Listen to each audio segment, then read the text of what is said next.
Ikibazo canje ca kabiri ndacerekeza ku mushikiranganje mu vyajejwe harimo gutuma tumanako n'ibinyamakuru.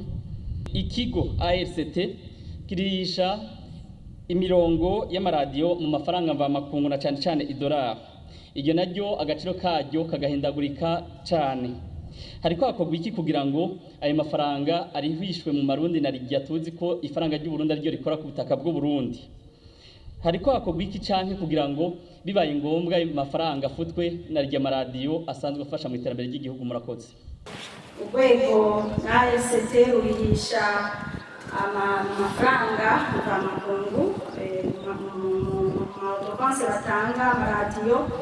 Aha twamenyesha ko mu ndinganizo za ARCT mu kurihisha amafaranga mva makungu si itegeko yiha yonyene, iraba no ku bindi bihugu ukuntu babitunganya, ariko nk'uko babizi batavyirengagije ntibariha amafaranga mva makungu, ahubwo biba bitegekanijwe ko bazoha amafaranga mva makungu mugabo bariha amafaranga y'amarundi kuri taux de change ya BRB, ni ukuvuga amafaranga angana n'ayaba ategekanijwe mu mafaranga mva makungu nk'uko ahandi bitegekanijwe.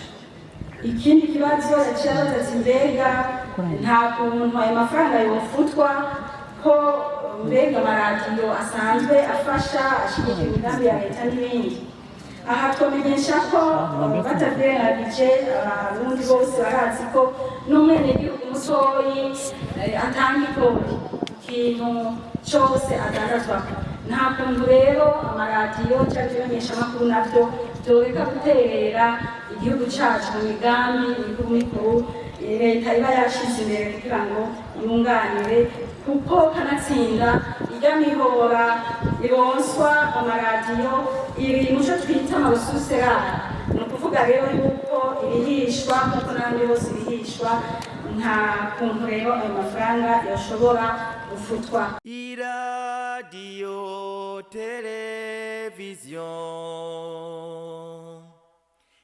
RTBB ni ryiza ry'Uburundi bwiza.